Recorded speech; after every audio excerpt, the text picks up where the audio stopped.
સાલા ઘેર ઘેર આતંકવાદીઓ છીએ આપણે. મા બાપને સામે બોલે આતંકવાદીથી ખરાબ કહેવાય. હું એવા છોકરાઓ જોયું કે તને ખબર ના પડે, સાલા કીડા પડશે તારી જીપમાં પછવાડામાં બધે.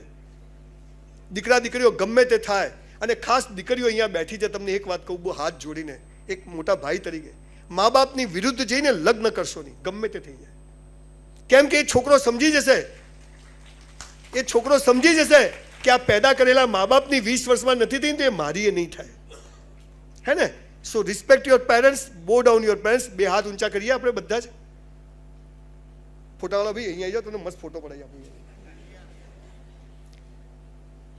ભૂલો ભલે બીજું બધું, મા બાપને ભૂલશો નહીં. અગણિત છે ઉપકાર એના, એને વિસરશો નહીં.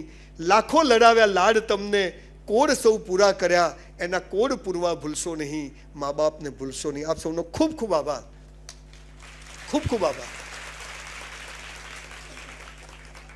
સફીન આજે નથી આવ્યો, સફીન હસન અમારા કાણોદરનો, હું પાલનપુરનો. અમે ઉત્તર ગુજરાતવાળા બધી નોટો ભારે, બધી રાડ પડાઈ જાય સફીન જ્યાં જાય ને ત્યાં. અને પહેલેથી એવું, એના પપ્પા મમ્મીને મેં સ્ટ્રગલ કરતા જોયા છે. એના મમ્મી એટલી બધી રોટલીઓ બનાવે, બહુ ગરીબીમાંથી. સાહેબે જે વાત કરી બધી ખરેખર આ બધા હીરો છે. આપણે જે બધા પેલા પિક્ચરોવાળા હીરો, એ તો એક પિક્ચર બનાવે 10 વાર હાથ આમ કરે ત્યારે થાય. આ તો એક જ વાર હાથ કરે આખું ગામ પિક્ચર થઈ જાય.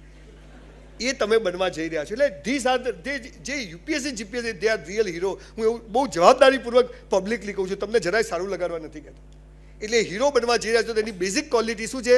જે કરો તે બેસ્ટ કરો, ઈશ્વર પર શ્રદ્ધા રાખજો, અને મા બાપથી મોટો દેવ નથી. મા બાપથી કશું છુપાવવાનું નહીં. કોઈ છોકરો ગમે તો કહેવાનું ગમે છે, ના પાડે તો નહીં કરવાનું. બોસ પ્રેમ થઈ ગયો અહીંયા. ચોથી વાત, મેં 3000 વિદ્યાર્થીઓને સુસાઇડ કરતા બચ્યા, એમાંથી 2500 કયા ખબર છે? પેલીએ ના પાડી.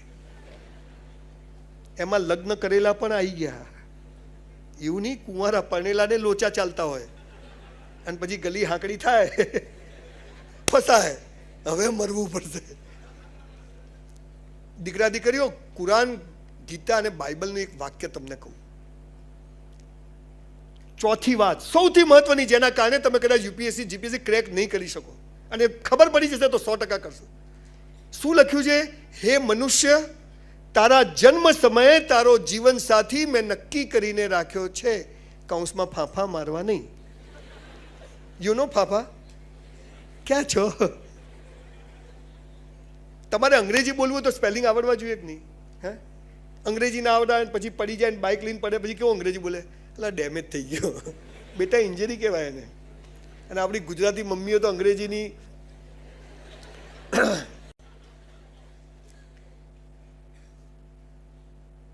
હે મનુષ્ય, તારા જન્મ સમયે તારો જીવન સાથી મેં નક્કી કરીને રાખ્યો છે. તમને મા બાપ નક્કી કરવાનો અધિકાર છે? તમને ભાઈ બહેન નક્કી કરવાનો અધિકાર છે? તો તમને જીવન સાથી પણ નક્કી કરવાનો અધિકાર ઈશ્વરે આપ્યો નથી. માટે જાનું ક્યાં છો પૂછવું નહીં. જાનું જ્યાં હશે ત્યાં મજા. જાનું તુને ખાના ખાયા, જાનું ને ખા લિયા. કેરિયર બનાવો, લાઈન લાગશે બોસ, હે ને? આ 59 બી 50 લગ્ન કરી શકું હાલ, પણ કરાય નહીં. અહીંયા એક લો ગાર્ડન છે, ખબર છે? ખાસા બધા, હા ખબર છે. સાંજે 7 વાગે એટલે છોકરા છોકરીઓ ત્યાં પ્રેમ કરવા આવે. મા બાપે મોકલ્યા કે જીપીએસસી યુપીએસસી ક્લિયર કરશે, લિબર્ટીની ચોપડીઓ વાંચશે, ક્લાસીસ કરશે અને કંઈક કરશે. અંધારું થાય ને એટલે છોકરો અહીંથી આવે, ઝાડ પાછળ જાય. હું આમ કરીને જોઉં, હું જવું જોવા. પછી છોકરો છોકરીને શું કે ખબર છે? હું તમને થોડા હળવા એટલે બનાવું કે ભારે ભારે વાતો થઈ ગઈ, પાછા જઈને લાગી પડજો આજથી. છોકરી છોકરાને શું કે, જો બકા, આ બકા કે એનાથી ચેતવું, આ બકાઈ જ જાય. એટલે નામ છે સંજય, હે? છોકરો છોકરીનો હાથ પકડે, પછી બે જણા શું કે, જો બકા, તારે મને પ્રેમ કરવાનો, હું તને કરું. તારે કોઈ નહીં કરવાનો, હું કોઈ નહીં કરું. આ કેવી વાત થઈ? બે વેપારી ભેગા થાય. તારે મને માલ વેચવાનો, હું તને વેચું. તારે કોઈ નહીં વેચવાનો, હું કોઈ નહીં વેચું. What nonsense! This is love. આ પ્રેમ છે? દીકરા દીકરીઓ, પ્રેમ એ જોરદાર શબ્દ છે. તમે જેને પ્રેમ કહો છો, પ્રેમ છે નહીં, એ ફિઝિકલ અટ્રેક્શન છે ને. એ જે દિવસે પતી જાય, દિવસે પ્રેમ રહેતો નથી, બધું પૂરું થઈ જાય છે. અને એ બધું 2-4 વર્ષનું હોય છે. ફર્સ્ટ સાઇટ ઓફ લવ, વાક્ય સાંભળ્યું? પહેલી નજરનો પ્રેમ. મને તો પેલી છોકરી જોતા જ ગમી ગઈ. આ જોતા હું ગમે? બધું બરાબર હોય તો. કોઈને કાળી કાણી વાલ ના હોય એવી છોકરી ગમે? કોઈ છોકરાને પોલિયો થયો હોય, કોઈ છોકરી કે સ્ટીફન હોકિંગ્સ થશે, આ જ જોઈએ ના. હવે સાહેબ, પહેલી નજરનો પ્રેમ કોને કહેવાય તમને કહું. વાય વી હેવ ટુ બો ડાઉન અવર પેરેન્ટ્સ. જ્યારે માના પેટમાં હોઈએ ને 9 મહિના, એ અભણ માને ખબર નથી કે અંદર છોકરો છે કે છોકરી છે, ડાયો છે કે ગાળો છે, કાળો છે કે ધોળો છે, મોટો થઈને કેવો નીકળશે, કેવી નીકળશે, કશું ખબર નથી. સામે બોલશે નહીં બોલશે, કમાઈને આપશે નહીં આપે, કશું નહીં. અને 9 મહિના બાદ માના પેટમાંથી બહાર આવીએ ને એ પહેલાં આપણી માં આપણી માટે નાના નાના લંગોટ, બાળોતી અને ગોદડીઓ બનાવીને રાખે ને, આને પહેલી નજરનો પ્રેમ કહેવાય છે. This is first site of love. And for that reason we have to બો ડાઉન અવર પેરેન્ટ્સ. જાનું તું નથી તો કશું નથી. આ એવું છે, પહેલે ઇસ્તેમાલ કરો ફિર વિશ્વાસ કરો. સમજી ગયા ને? આ દેશ મર્યાદાઓનો દેશ હતો.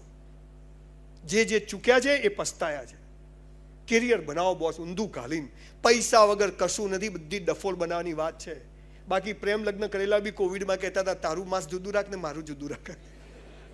જે એકબીજા માટે મરી જવા તૈયાર હતા એ કહેતા તારું માંસ જુદું રાખ. સાહેબ, બહુ લાંબો વિષય છે, પણ એટલું આ દીકરા દીકરીઓ કેવું છે, જીવન સાથી નક્કી છે. મા બાપ ના બદલી શકાય, ભાઈ બહેન ના બદલી શકાય, તો જીવન સાથી પણ બદલી શકાય નહીં. અને જો બદલ્યું તો બીજા જન્મમાં એ જ મળશે. પેલા ઝઘડા તો પતાવવા પડે ને, એટલી બબાલો છોડીને તમે ભાગ્યા હોય. માટે કેરિયર બનાવો દીકરા દીકરીઓ. બહુ અદ્ભુત તમે લાઈન પકડી છે. તમને આટલા સરસ મેગેઝિનો, આટલા બધા સરસ આ અધિકારીઓ આજે એમનો સમય બગાડીને એમને તમારી પાસે કશું લેવાનું નથી. પણ કે ના, આમાંથી પણ કંઈ 25, 50, 100 છોકરાઓ બહાર નીકળે અને બધાએ દોડવાનું. કોનો નંબર લાગશે તો ઈશ્વરના હાથમાં છે, પણ આટલું કરીએ તો ખરી. જીવન સાથી નક્કી છે. કોઈ કે જાનું આઈ લવ યુ, રાખડી બંધાઈ દેવાની. આ બધું પતે પછી આવજે, રાહ જોજે, તો ફ્રી હોઈશ તો કહીશ તને, પણ હાલ નહીં. એકવાર પ્રેમ કરો એટલે મેસેજ ચાલુ થાય, પછી વિડીયો કોલ ચાલુ, પછી ધંધો આજ કરવાનો, પછી આજ. અને અત્યારે તો ઓનલાઈન હતા ને મેસેજ ના કર્યો, ડિવોર્સ. ઓનલાઈન હતા મને જવાબ ના આપ્યો, એટલે પેલો માગવા વાળા વધી ગયા છે, જવાબ આપે, શાંતિ રાખતું. એટલે મારે બહુ લાંબી વાત નથી કરવી. ચોથી વાત છે, જીવન સાથી નક્કી છે. 2 મિનિટમાં વાત કહી દઉં.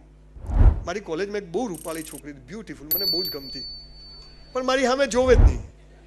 કેમ કે હું માથામાં પામોલીન તેલ લગાવું. મારા ઘરે જેમાં પૂરી બને ને એ તેલ માથામાં લગાવવાનું. કપડાં ધોવાનું, નાવાનું સાબુ એક જ. પણ 2 જોડી કપડાં હતા, પણ સરસ ધોઈને. પણ કઈ છોકરી જોવે ખબર કે આ ભાઈ રાત્રે હોટલમાં 400 રૂપિયામાં નોકરી કરે. પછી એકવાર અમે પ્રવાસ જતા હતા તારંગા, તો બધા છોકરા બસમાં ચડ્યા, તો હું બસમાં ચડવા ગયો, તો એ છોકરીનો મારો હાથ આમ ઘસાયો. મને ખાલી આવી મજા આવ્યો.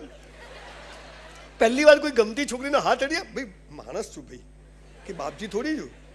અને એમને મજા આવી. આ તો દેખતો નથી, માપમાં રહેજે. હવે આમાં શું માપ? હવે બસમાં બેઠા ભાઈઓ આ બાજુ, ભાઈઓ આ બાજુ. ભારત મારો દેશ છે. બોલો, મંદિરમાં જુદા બે, કથામાં જુદા બે, ત્યાંય ભરોસો નહીં. તમે જુઓ આપણે આ ભાવના.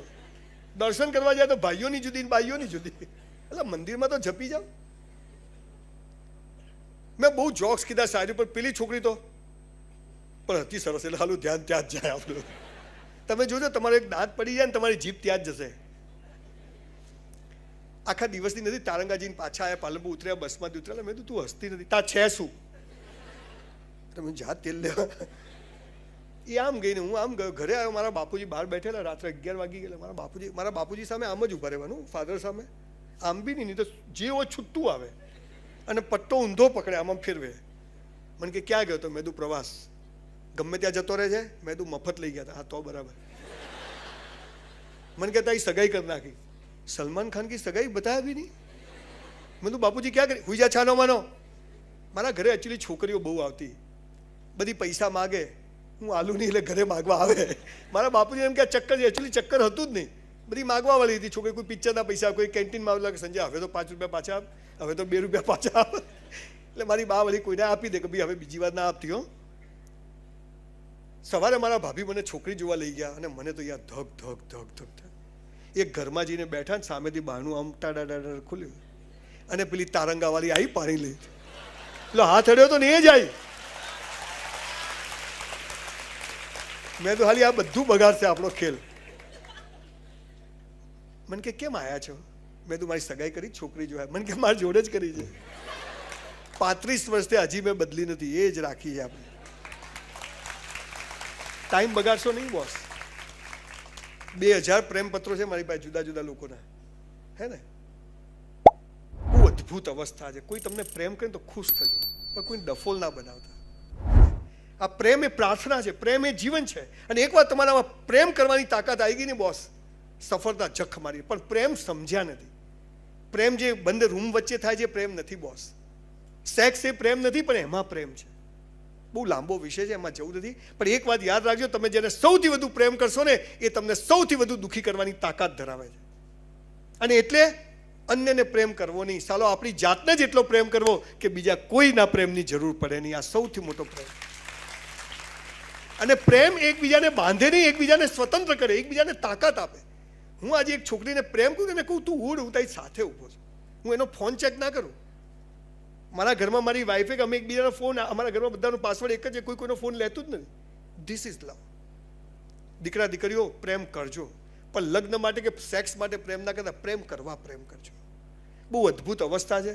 બહુ લાંબુ બોલી શકાય, પણ આજે મારે આ પ્રસંગે તમે જ્યારે આટલી મહાન કેરિયર બનાવ ત્યારે આ ચક્કરોમાં પડતા નહીં. જાનું આઈ લવ યુ, તે કેટલું વાંચ્યું, મેં આટલું વાંચ્યું, એમાંથી બધા લોચા ચાલુ થાય છે. અને પછી બધું ગરબડ ગોટાળા થાય છે. સાલું કે મેં આ ક્યાં કર્યું. અને બે સ્વતંત્ર વ્યક્તિઓ ભેગી થાય ને, અને પછી બંને એકબીજાને ગુલામ બનાવે, અને ગુલામ કદી પ્રેમ કરી શકે નહીં. બે વ્યક્તિ ભેગી થાય, બંને એકબીજાની સ્વતંત્રને વધુ સ્વતંત્ર કરે તો બંનેનો વિકાસ થાય. અને એ તમે સમજશો નહીં કે સ્કૂલ કોલેજમાં ખરેખર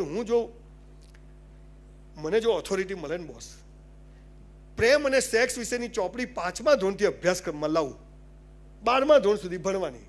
અને 12મામાં ઓશોની પુસ્તક જે સંભોગથી સમાધિ સુધી વાંચી જજો, બધા ધુમાડા નીકળી જશે. ખબર જ નથી. ગલગલિયાવાળા મેગેઝીનો અને સોશિયલ મીડિયાએ દાટ વાળ્યો છે. દીકરા દીકરીઓ ફરીથી કહું છું, કેરિયર બનાવો, બોડી બનાવો, આ ઉતાવળ કરશો નહીં. નક્કી છે તમારા માટે કોઈ જન્મવાન નથી, જન્મી ગયો છે, મરી જશે, પૈણી જવા. કઈ દાલદત નહીં મારવા, જેને કર્યા એને પૂછો, હે ને? હાલ મજા છે. ક્યાં ગઈ હતી, કેમ કીધા વગર ગઈ, જક મારવા ગઈ હતી, બોલ. પહેલું સમજી ગયા, જે કરવું તે બેસ્ટ કરવું.